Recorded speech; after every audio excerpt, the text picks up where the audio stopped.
The Mark Boardman Experience.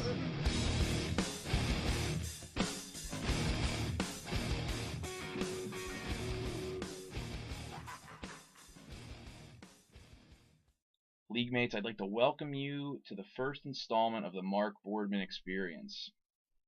Now, many of you are probably asking yourselves, what is the experience?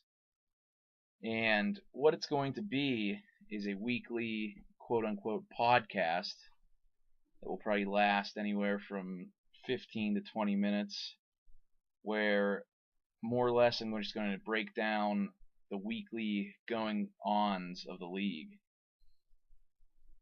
as well as I'm going to pick the winners of each weekly league matchup, and I'll keep a running tally to see how I do over the course of the season.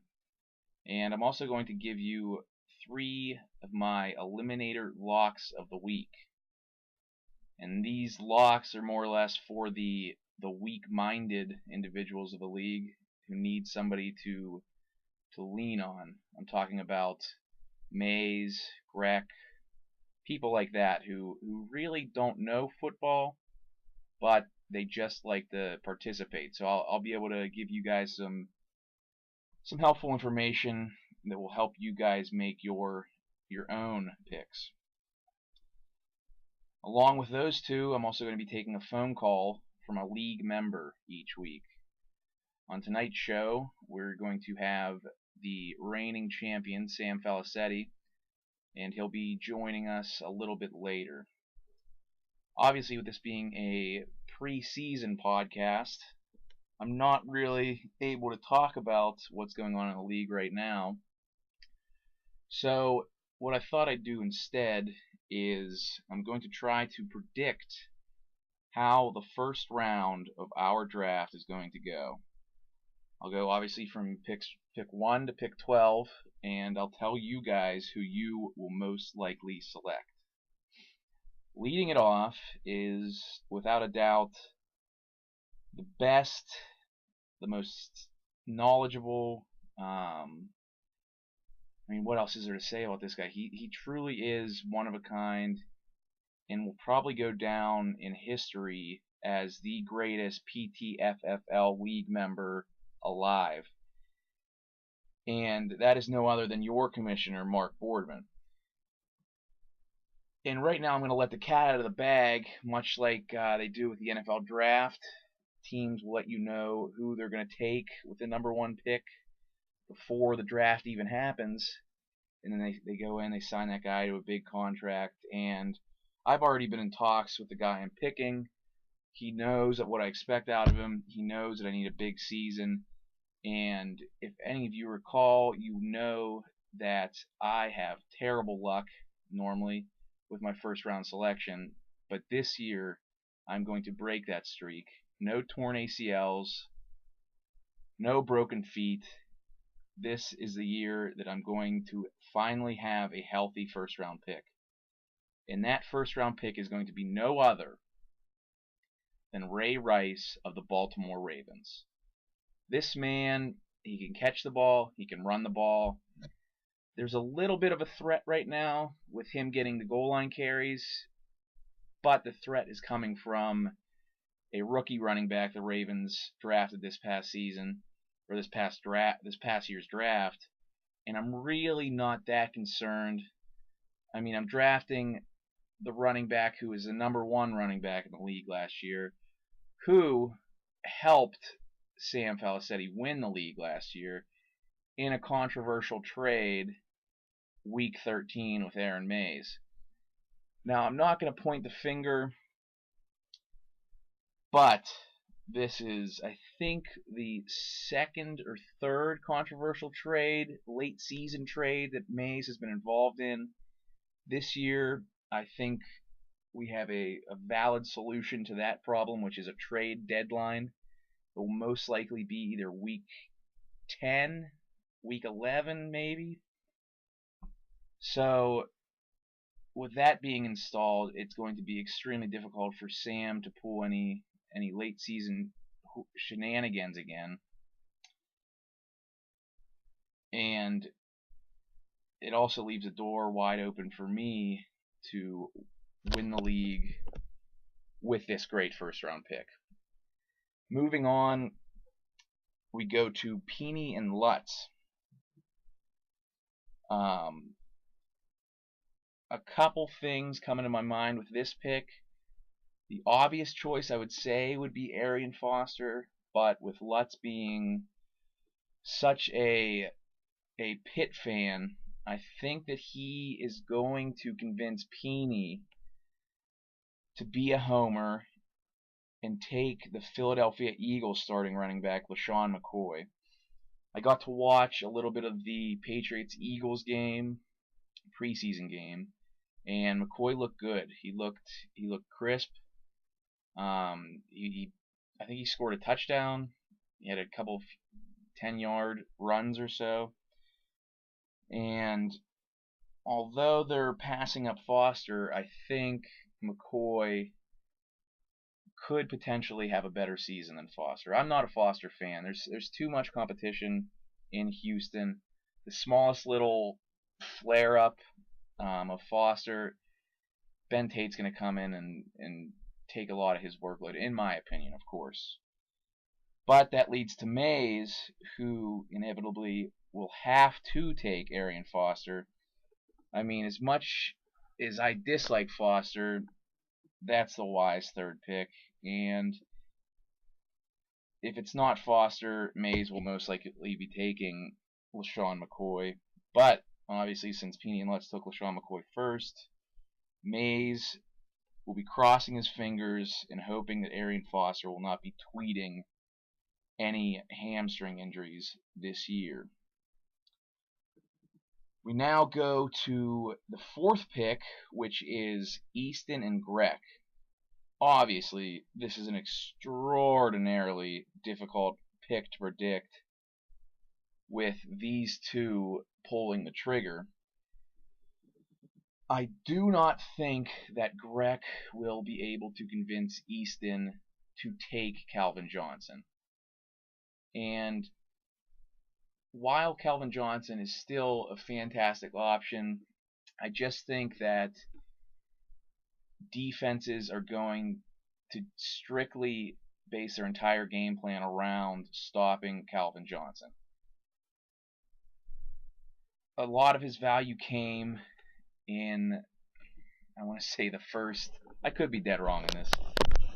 I really haven't prepared too much for this first podcast, but I want to say a lot of Calvin Johnson's production came within the first, 6 weeks. He had 10 touchdowns.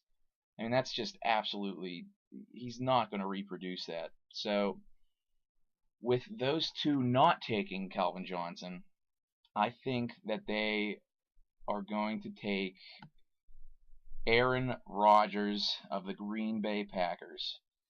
It's a wise move. It's going to give them a fantastic basic quarterback. Aaron Rodgers, he is almost a guaranteed 30 points every single week. And with that kind of production at your QB slot, you really, all you have to do is just probably worry about, 70 more points from your remaining 8 guys. That'll put you at 100, and most likely you're going to win each week if you average 100 points, or at least you're going to have a pretty good season. Continuing the quarterback trend, we go to Noon, who's also probably the most unpredictable drafter in the league. But I think that there is going to be some man love between Noon and Tom Brady. I don't recall, but I think that Noon has had Tom Brady in the past. Again, I could be dead wrong. But I think with the addition of Brandon Lloyd, who else do the Patriots bring in? There's one other guy, but I mean, Lloyd, Branch, Welker, Gronk, Woodhead, all those guys with Brady. Brady's poised to have another huge season, and I think Noon plays it safe, goes with Tommy Boy. We now go to Lomas, who in my opinion, I think that Lomas is going to be the one who takes Megatron. The guy is just a beast. Like I said, 10 touchdowns in the first 6 or 7 weeks. That's absolutely extraordinary. You know that guy is just he's not only burning cornerbacks, but any jump ball that this man is around, you know he's coming down with it. And I think it was a couple of years ago, Lomas was able to ride Roddy White to his first and only PTFFL championship. So I think Lomas keeps it, or I think he goes back to his old strategy of drafting a wide receiver early, takes Megatron, and prays that the defenses don't just smother Megatron with everything that they have. And now that I think those are the first 6, I guess Lomas could go Breeze. I wouldn't hate him for that. That would probably be my pick. I think Lomas goes wide receiver heavy. Now, that leaves Drew Brees and the risky New Orleans situation to be drafted by Sam, who I think will take Drew Brees. The reason, obviously, I say the risky New Orleans situation is just based on all of the suspensions that were handed out. There's not going to be Sean Payton's not going to be on the sideline this year, so Drew Brees is more or less going to be calling his own shots at the quarterback position, which obviously could be a good thing. But I think the collaboration of Brees and Payton definitely helped Brees succeed in the past, and I worry that with Payton being removed from the situation, that there could be a couple hiccups this year in New Orleans. Obviously, Drew Brees is still going to throw for 4,500 yards and 30 touchdowns most likely. But I'm just saying there's a little bit of risk, but that's who Sam's going to take. Going to the 8th pick of the draft is Alex Pitts, and the main question with this was, would Pitts be willing to get burned by the same guy twice? At 8, Pitts really has, his only decision is really between MJD and Chris Johnson. Last year, Chris Johnson burned Pitts. He just came out of the gates. He looked absolutely terrible. But Pitts held on to him the entire year, refused to trade him, and it ended up burning him. That whole situation just absolutely torched Pitts. And the question really is, will Pitts draft the same guy that killed him last year? And my answer is yes. Yes, he will. He'll go back to Chris Johnson and just pray that Johnson returns to the 09 form of 2,000 yards, and I think it was 500 or 600 receiving yards. Just absolutely ridiculous production. And if he does, that's going to be a great, great 8th pick in the first round. That pretty much leaves MJD to be drafted by Defoe. This past weekend while playing softball, Defoe had mentioned that he had hoped MJD would fall to him, and in my opinion, I think he is going to fall to Defoe at pick 9. MJD still holding out as of this recording, so depending on how many days it takes me to get this up, he could still be holding out. I think he's going to sign, but what I fear is the possibility of MJD acting like Chris Johnson last year and coming in from a holdout and just being out of shape and just running just like a turd.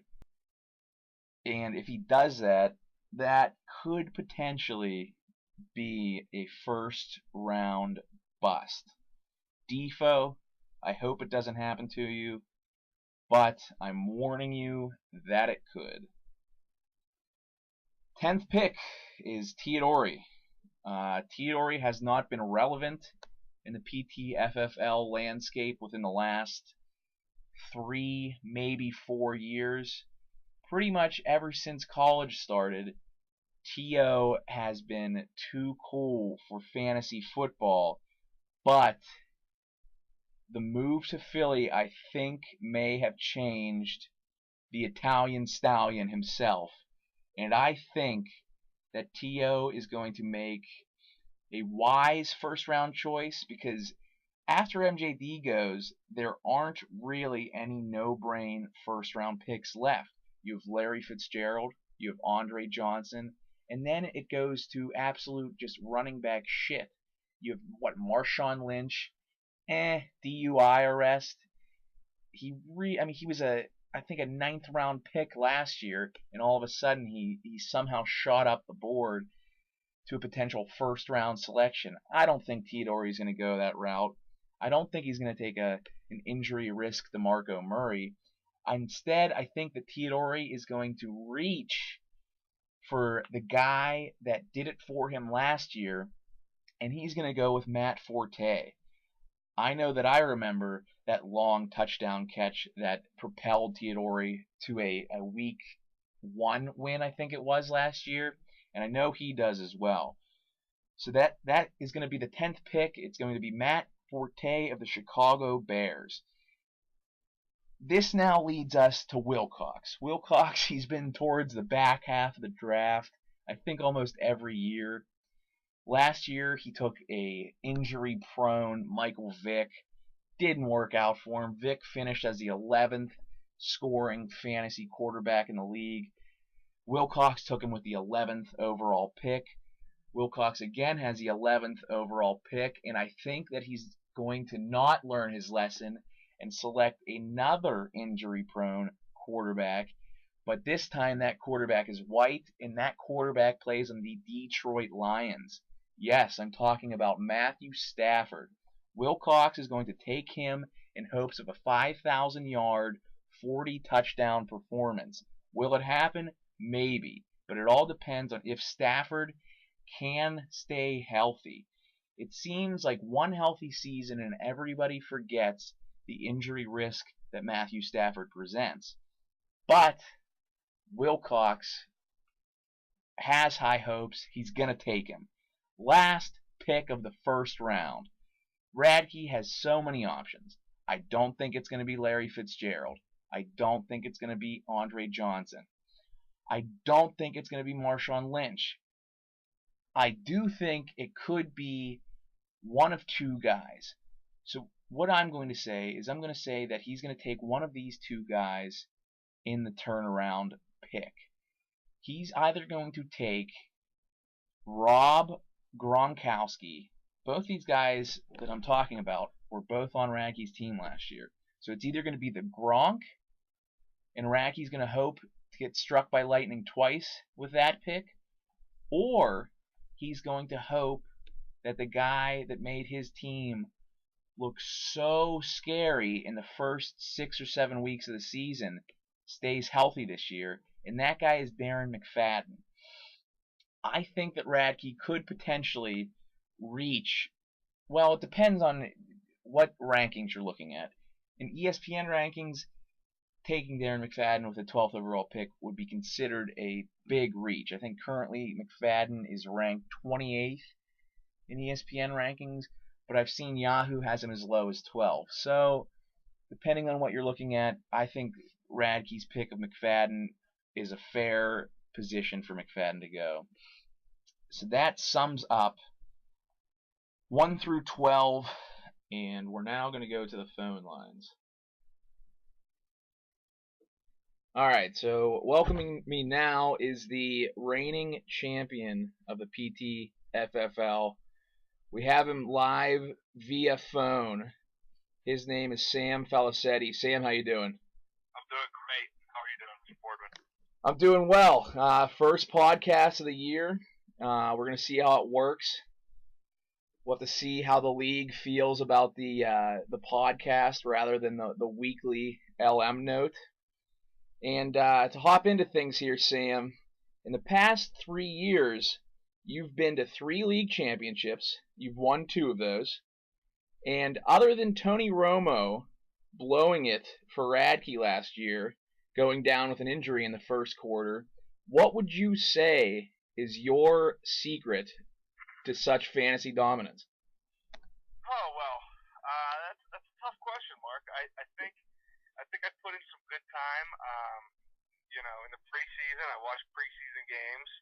I get a lot of information through that, but I have a magic 8-ball crystal ball that I look into that will tell me the future, and that helps me with making trades with some other less fortunate owners in the league. Some are more autistic than others, and sometimes you like to take advantage of people like that. And it's pretty much how I do it. I rub my crystal ball, and and with whatever it tells me to do, I do it, and it's been working out for me. So your magic 8-ball is the reason for your success. Rather than... Yeah, I would say that's true. That's fair enough. How do you feel about the trade deadline being instituted this coming fantasy football season? I think it absolutely is needed. I really have I wouldn't say that I have a certain deadline that when it needs to be. I agree that if somebody's out of contention, that they shouldn't be able to trade players. I'm in a fantasy baseball league, and the way that we run it is the trade deadline is the same day as the Major League Baseball trade deadline, and I think that's a pretty good idea. So that would put our trade deadline at around, I think it's week 6 is when the NFL trade deadline is. That's a little bit early. What do you think? I agree. So for the other league members listening right now, I think a poll question is going to go up within the next day or two asking when you think an appropriate trade deadline would be.